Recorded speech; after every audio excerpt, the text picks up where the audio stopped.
Equality Loonie to mark the turning point 50 years ago when the government decriminalized homosexuality. Quite frankly, I wouldn't be member of parliament if it wasn't for the laws that were changed in 1969.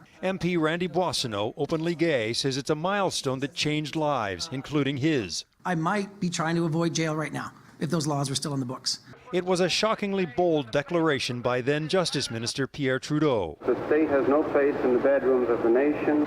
But it was only the start. The problem is the police were never finding us in the bedroom. This historian and others say 69 is not a key watershed. Homosexuals were still targeted. Toronto police raided bathhouses in 1981, arresting 250 gay men. The number of people who were arrested and convicted simply for having gay sex not only continued, they went up, and they went up dramatically. The Charter of Rights guaranteeing equality rights was another turning point, but gays and lesbians still had to fight for basic rights. A heterosexual woman living with her boyfriend, he's on her dental plan. My partner can't be. Finally, the Supreme Court ruled that gay marriage should be legal, and with that, all the rights that come with marriage. It comes down to the equality rights under the Charter. I do not believe you can have two classes of citizens. It's a unique country in the world. Clergyman Brent Hawkes celebrated that 2004 decision, but says it's also worth recognizing that what gays did in private was criminal until 1969. That terrorizes the community. And in 1969, the government passed a law to end that piece of the terror. And that was significant. The fight for LGBTQ rights neither began nor ended in 1969. But 50 years on, minting 3 million equality loonies does recognize one milestone in that fight. Eric Sorensen, Global News. The Royal Toronto. Canadian Mint is unveiling a new loonie today to mark 50 years of LGBTQ2 rights in Canada. It says the new coin pays tribute to the passing of legislation which ultimately led to the decriminalization of homosexuality in this country, but it's also drawing criticism from the community it is meant to honor. For more on this, I'm joined now by York University historian Tom Hooper. Thank you so much for joining us. Thanks for having me here. So why is the enthusiasm more muted, perhaps? Well, I'm a historian, and I'm a historian of the Toronto bathhouse raids, which occurred in the 1970s and the 1980s. So this is the period after this so-called decriminalization.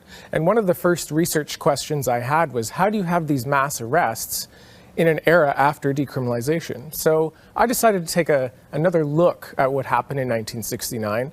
And what I found is that the decriminalization is a myth. It never actually took place. Ever? Ever. Yes, we still today have laws on the books that are targeted against homosexual acts. It is fascinating, really, because when you think back, it's more than 50 years since what then Justice Minister Pierre Trudeau said the state has no place in the bedrooms of the nation. Really, and that set into law, or set into motion this law, but that has never happened in your view. Right. So in 1969, what actually happened is they didn't take any laws out of the criminal code. Instead, what they did is they added an exception that allowed you to commit these crimes under specific circumstances. In other words, if you're in the bedroom. But the problem is the police were never finding us in the bedroom. That's not where we were ever criminalized, either before 1969 or afterward. So the reform had no practical effect. And as a result of that, in the 70s and 80s, the number of people who were arrested and convicted simply for having gay sex not only continued, they went up, and they went up dramatically. That being said, there has been an incredible amount of progress on so many levels, not just in Canada, but around the world. And when you're talking about same-sex marriage, I mean, this is almost 15 years old, and that's just one of many. Yeah. Does this coin at least pay tribute to some of that and some of the steps towards equality? And what would you say to that? Yeah, so as a historian, I can look back through our community's history. I can find several moments that were turning points. Mm-hmm. The question is, the Mint has chosen to commemorate this event, the event that gives all the praise and all the credit to the government of 1969. Why they didn't choose something that highlights our community is beyond me. What would you envision? So in 1971 was the first national lesbian and gay rights protest. It was held on Parliament Hill. It was held on the second anniversary of these reforms. It was a protest against those reforms. They called for an actual decriminalization in 1971. So a coin commemorating that protest would be perfect. It would be ideal for this sort of thing. But instead, they've commemorated this so-called achievement of Pierre Trudeau. Does this at least start the conversation? And it kind of brings back, we don't have a lot of time, but, you wonder if laws should precede the change in attitudes, or attitudes should really reflect what we enshrine in law.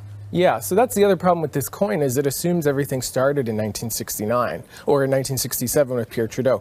There were gay and lesbian activists in the 50s and the 60s, and I fear that by saying Trudeau started this in 69, they get erased. Well, it's certainly a fascinating part of our history, and the conversation definitely continues. Tom Hooper, thank you so much for joining us. Thank you for having me. All right.